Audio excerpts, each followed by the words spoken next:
आज हमारे देश से कुल बासमती चावल का निर्यात करीब 4.5 मिलियन टन के आसपास हो रहा है और इससे देश को करीब 30,000 करोड़ सालाना विदेशी मुद्रा जो है आ रही है, ताकि हमारा मान सम्मान बासमती का विश्व बाजार में बना रहे। मैंने बताया कि यूरोपियन यूनियन में जो हम 5 लाख टन निर्यात करते थे वो घट करके 2.5 लाख टन हो गया है और पाकिस्तान का 2.5 लाख से बढ़ करके 5 लाख टन हो गया है। तो ऐसी स्थिति कभी नहीं आनी चाहिए। अगर सही समय पर, सही मात्रा में, सही तरीके से छिड़काव करेंगे तो अवशेष नहीं आएगा। किसी भी चीज़ की अति जो है ख़राब होती है। प्रगट सिंह जी, पहले तो मैं आपको धन्यवाद देना चाहता हूं। मैं आपके YouTube चैनल को, क्रॉप इन्फॉर्मेशन को हमेशा फॉलो करता हूं और जितनी अच्छी जानकारी किसान भाइयों को देते हैं, उनके साथ चर्चा करते हैं, उससे सभी लोग लाभान्वित होते हैं। तो एक बहुत बड़ी सेवा किसानों की आप कर रहे हैं। आप समय निकाल करके पूसा संस्थान में आए और हमसे आज आप चर्चा कर रहे हैं, इस बात की हमें बहुत बड़ी खुशी है। जहाँ तक रही बात बासमती धान की खेती की, तो जैसा कि आप जानते हैं पिछले कई वर्षों से 2017 से लेकर के और अब तक यूरोपियन यूनियन के देशों ने बासमती चावल के निर्यात के ऊपर अगर उसमें कुछ रसायनों के अवशेष पाए जाते हैं तो उसके ऊपर प्रतिबंध लगा दिया। इसमें एक दवा खासकर जो है ट्राइसाइक्लाजोल, जिसका प्रयोग किसान भाई गर्दन तोड़ बीमारी के नियंत्रण के लिए करते हैं और कई बार इसका अंधाधुंध प्रयोग किया जाता है। मैं देखता हूँ कि जब बाली पूरी निकल चुकी है, दाना भरना शुरू हो गया है, उस समय गर्दन तोड़ आ गया, बालियां लटकने लगी टूट करके, तो उस समय किसान धड़ाधड़ जो है ट्राइसाइक्लाजोल का छिड़काव शुरू कर देते हैं। मैं ये बताना चाहता हूं कि कोई भी दवा का अगर सही समय पर, सही मात्रा में, सही तरीके से छिड़काव करेंगे तो अवशेष नहीं आएगा। ट्राइसाइक्लाजोल की जहाँ तक बात है, यूरोपियन यूनियन में इसके ऊपर प्रतिबंध लगा हुआ है और इसका छिड़काव अगर हम जब गाभे में बाली हो उस समय अगर कर देते हैं तो फसल पकने तक करीब 40-45 दिन का समय अभी बचा रहता है, तो उस समय में दवा का अवशेष बिल्कुल समाप्त हो जाता है। तो अगर ट्राइसाइक्लाजोल का प्रयोग करना भी है तो उसको आप गाभे में बाली हो उसी समय कर दीजिए, उसके बाद मत करिए और असर इसका करीब 25-30 दिन तक बना रहता है, तो उससे फसल का बचाव हो जाएगा। उसके बाद अगर मान लीजिए आपको प्रयोग करना है झोंका रोग के लिए, पत्ती का झोंका रोग जब आता है या गर्दन तोड़ आता है, तो उसके लिए एक दवाई नेटिवो के नाम से आती है और मैं किसी विशेष दवा का प्रचार नहीं कर रहा हूँ, कई टेक्निकल के नाम से ये दवा बाज़ार में आती है और ये उस लिहाज से प्रतिबंधित नहीं है, तो इसका प्रयोग कर सकते हैं। करीब 160-80 ग्राम दवा जो है प्रति एकड़ 200 से 250 लीटर पानी में मिला करके इसका छिड़काव करते हैं। दूसरी जो सबसे बड़ी समस्या आती है, एक तो बकाने की बीमारी है और आमतौर पे हमारी बासमती की जितनी किस्में हैं, जैसे पूसा बासमती 1509 है, पूसा बासमती 1401 है, 1121 है, इन सब में बकाने आती है। बकाने का नियंत्रण जो है वो बीज का उपचार और पौध उखाड़ने के बाद पौध का उपचार जो है बावस्टीन के घोल में करना बहुत ज़रूरी होता है। उस समय अगर हम इसको नियंत्रित कर लेते हैं तब तो बकाने जो है वो कब्जे में आ जाएगी, लेकिन रोपाई के बाद जब बकाने खेत के अंदर आती है तो इसको सही ढंग से नियंत्रण कर पाना थोड़ा सा मुश्किल हो जाता है। तो इसका पहले ही उपचार करें। मिट्टी से भी बीमारी फैलती है और बीज से भी आती है, तो बीज जनित बीमारी अगर है तो बीज के उपचार से वो सही हो जाएगी। अगर ये बीमारी मिट्टी में खेत में चल रही है तो आप खेत बदल दें। कोई भी किसान है, जैसे मान लीजिए आपके पास 10 एकड़ है, 12 एकड़, थोड़ा सा रोकना चाहूँगा कि मर क्या करते हैं। चलो ठीक है, सबका आमदन का एक हिस्सा है, फसल को बेच के आमदन आनी है, लेकिन एक ही खेत में वो फसल दोबारा हो रही है, वैरायटी भी चेंज नहीं हो रही है और वो क्रॉप भी सेम चल रही है, क्रॉप रोटेशन भी नहीं है। तो उस खेत में क्या फार्मर जो ट्रेडिशनल क्रॉप प्रैक्टिस कर रहा है कि कोई भी फंगीसाइड उठाया, नीचे फेंक दिया, यूरिया के में मिला के फेंक दिया कि भाई जड़ का रोग है, जो जड़ के रोग को खत्म कर देगी और झंडा पत्ता सही निकलेगा, झंडा रोग नहीं आएगा, क्या ये वैलिडेशन है इसकी?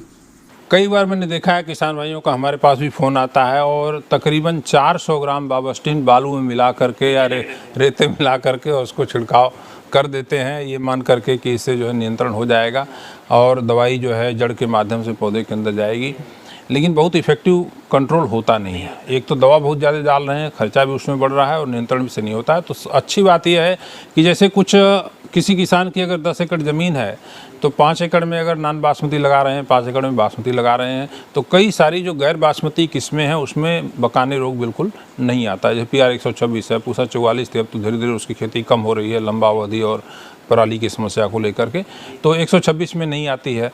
और बाकी जो बासमती किस्में जितनी हैं उसमें तो आती है। तो खेत थोड़ा सा बदलने से और फसल विविधीकरण से इस समस्या का समाधान किया जा सकता है, और 1-2 साल का गैप हो जाता है तो बीमारी अपने आप मिट्टी की ख़त्म हो जाती है।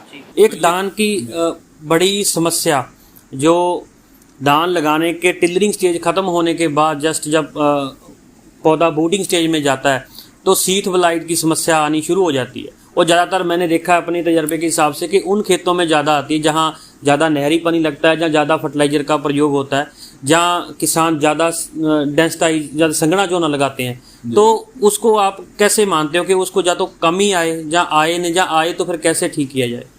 सीथ ब्लाइट के लिए देखिए, जब इसका फैलाव होता है तो इसका फैलाव जो है मेड़ों से शुरू होता है।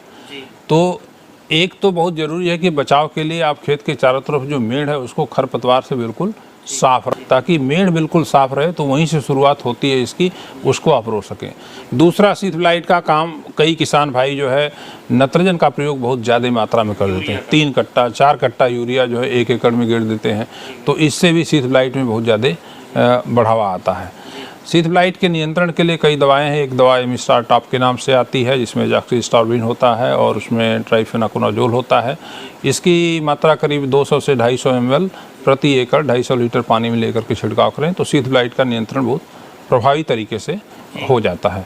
लेकिन आप नत्रजन को नियंत्रण करें, ये बहुत ज़रूरी है। और इसके साथ साथ जो है खेत के चारों तरफ मेड़ जो है, क्योंकि उसके ऊपर घास होगी, वहाँ से भी फैलाव बीमारी का होता है, तो उसको भी ध्यान रखें, तो इसको आप नियंत्रित कर सकते हैं आसानी से। मैं एक और आखिरी सवाल पूछना चाहूँगा इसके बारे में कि बहुत से किसान डर के मतलब ही ज़्यादा पेस्टिसाइड का प्रयोग करते हैं। उनको ये जाता होता है कि अब ये अगर रोग मेरे अगल बगल किसी और किसान के खेत में चल रहा है या आ गया है या मेरे आ जाएगा, तो वो ज़्यादा मात्रा में किसी भी प्रोडक्ट का प्रयोग कर लेते हैं, जिसकी वजह से जैसे आपने पहले बताया कि काफ़ी पेस्टिसाइड बैन हो चुकी है। तो बैन वाला तो करना ही नहीं चाहिए। अगर करना चाहिए तो ये जितने भी पेस्टिसाइड पहले चल रहे हैं, अगर ओवरडोज में करते हैं, क्या ये प्लांट के या खेत में यील्ड का उत्पादन को भी इफेक्ट करते हैं? ये ऐसा है कि कोई भी अति सर्वत्र वर्जते, किसी भी चीज़ की अति जो है ख़राब होती है। तो दवा की मात्रा जो है, आप देखिए जब कॉन्फिडोर दवाई आई थी तो 1 एकड़ में 40 ml जो है दवा की रिकमेंडेशन थी, काम करती थी। लोगों ने बढ़ा करके उसको जो 80 ले गए, 120 ले गए, 100 ml तक उसको 1 एकड़ में डालना शुरू कर दिए। तो इससे क्या होता है कि धीरे धीरे जो कीड़े मकोड़े या बीमारियां हैं उनके अंदर भी प्रतिरोधी क्षमता का विकास हो जाता है, नियंत्रण साफ ठीक तरीके से नहीं होता है, दवा जो है नाकाम हो जाती है। और इसीलिए देखिए कंपनियां जो हैं हर तीसरे चौथे साल नई दवा लेकर के जो है आ जाती हैं उसको प्रभावी बनाने के लिए। तो इससे हमारा वातावरण भी प्रदूषित होता है। जब हम ज़्यादा दवा डालते हैं तो वही इंसेक्टिसाइड पेस्टिसाइड हमारे ज़मीन के अंदर पानी के अंदर जाता है, जिसको हम नल से खींच करके पानी पीते हैं। तो ये देखना है कि हम जो कुछ भी कर रहे हैं उससे हमारी सुरक्षा भी साथ में जुड़ी हुई है। तो इसलिए जो रिकमेंडेशन, इसलिए मैंने शुरू में कहा कौन सी दवा कितनी मात्रा में किस समय और किस तरीके से, छिड़काव का भी तरीका होता है, किस प्रकार से करें, कहाँ पे नोजल रखें, कितना वॉल्यूम होना चाहिए, अल्ट्रा वॉल्यूम होना चाहिए, नॉर्मल स्प्रेयर होना चाहिए, ये सब सारी चीज़ें, दवा अच्छी होनी चाहिए, जिस जो बीमारी है उसी की दवा होनी चाहिए। कई बार जैसे बीज उपचार में मैं देखता हूँ धान में गेहूं की दवा जो है बीज उपचार में लोग ले लेते हैं, तो इससे फ़ायदा जो है नहीं होता। इसलिए किसान भाइयों को इसके प्रति जागरूक होने की आवश्यकता है। और दवा का प्रयोग अगर आप सही तरीके से करेंगे, सही मात्रा में करेंगे, तो आपकी लागत भी कम होगी और आपको फ़ायदा भी अच्छा होगा, अवशेष नहीं होगा। आप देखिए बहुत सारी कंपनियां जो हैं आजकल बासमती चावल की खरीद खेत से सैंपल लेकर के जा रही हैं, और आपकी दवा चावल की जांच कराने के बाद अगर उसमें अवशेष नहीं है दवाओं का, तो 200 रुपये प्रति क्विंटल के आसपास जो है वो एक्स्ट्रा पैसा आपको खेत से खरीद करके दे रहे हैं। तो इसलिए हमको अपनी सुरक्षा, अपनी सेफ्टी ध्यान में रखना है, उससे हमारा उत्पादन सही होगा, अच्छी गुणवत्ता होगी और उसकी मांग भी विश्व बाज़ार में बढ़ेगी। सर, मैं आखिरी एक सवाल देकर आपसे विदा लेना चाहूँगा कि बासमती ज़्यादा स्टेट्स में नहीं होती है, लेकिन जिसमें होती है वो ज़्यादा इसको एजुकेशन के साथ मिलकर करना चाहिए। और हमारे देश के पूरे एक्सपोर्ट जहाँ भी जाते हैं वहाँ देश की रेपुटेशन का सवाल होता है, लेकिन ये जिम्मेदारी किसानों के ऊपर है, महकमे के ऊपर भी है लेकिन आप किसानों के अंत में क्या एक लाइन में क्या बोलना चाहेंगे? बिल्कुल मैं कहना चाहूँगा कि बासमती को भौगोलिक रेखांकन, जिसको कि हम जीआई या जियोग्राफिकल इंडिकेशन कहते हैं, इसके अंदर संरक्षित किया गया है।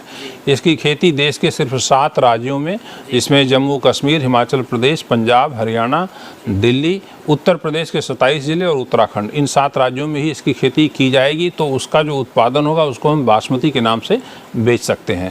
आज हमारे देश से कुल बासमती चावल का निर्यात करीब 4.5 मिलियन टन के आसपास हो रहा है और इससे देश को करीब 30,000 करोड़ सालाना विदेशी मुद्रा जो है आ रही है और ये पैसा सीधे हमारे किसान भाइयों को जाता है।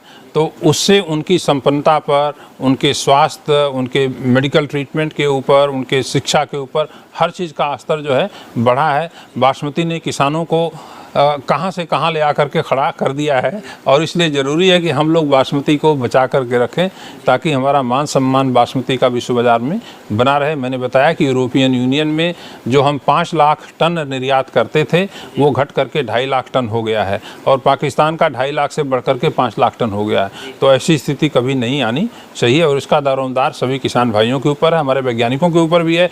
हम लोग जो है अब ऐसी नई किस्मों को लेकर के आ रहे हैं। अभी हाल में ही हमने पूसा बासमती 1509, पूसा बासमती 1401 और पूसा बासमती 1121, ये तीनों हमारी जो प्रचलित किस्में हैं उनका सुधार करके इसके अंदर पत्ती का झुलसा रोग, बैक्टीरियल ब्लाइट के लिए और जो झोंका रोग है ब्लास्ट, इन दोनों के लिए रोगरोधी क्षमता का विकास किया है तीनों किस्मों को इम्प्रूव करके और ये सभी किस्में चिन्हित हो गई हैं और हम कोशिश करेंगे कि अगले साल से नई किस्मों का बीज किसानों को मिले और ऐसा होता है तो दवा को छिड़कने की आवश्यकता, ब्लास्ट को कंट्रोल करने के लिए, ब्लाइट को कंट्रोल करने की ज़रूरत ही नहीं पड़ेगी। तो फिर अवशेष का सवाल नहीं पैदा होता है और खर्चा भी बचेगा। किसान भरावो, जिथे ही ਤੁਹਾਨੂੰ वीडियो ਦੇ ਵਿੱਚ पूरी मुकम्मल जानकारी सर ਵੱਲੋਂ ਦਿੱਤੀ ਗਈ ਹੈ, ਆਸ ਕਰਦਾ ਤੁਹਾਨੂੰ ਚੰਗੀ ਲੱਗੇਗੀ, ਪਸੰਦ ਆਈ ਹੋਵੇਗੀ ਤੇ ਹੋਰ ਕਿਸਾਨਾਂ ਦੇ ਗਰੁੱਪਾਂ ਵਿੱਚ ਬਾਸਮਤੀ ਵਾਲੇ ਖਾਸ ਕਰਕੇ ਕਿਸਾਨਾਂ ਦੇ ਨਾਲ ਜ਼ਰੂਰ ਸਾਂਝੀ ਕਰਿਓ। ਤੇ ਸਰ ਤੁਸੀਂ ਸਮਾਂ ਕੱਢਿਆ ਗੱਲਬਾਤ ਕੀ, ਤੁਹਾਡਾ ਬਹੁਤ ਬਹੁਤ ਧੰਨਵਾਦ। बहुत बहुत धन्यवाद।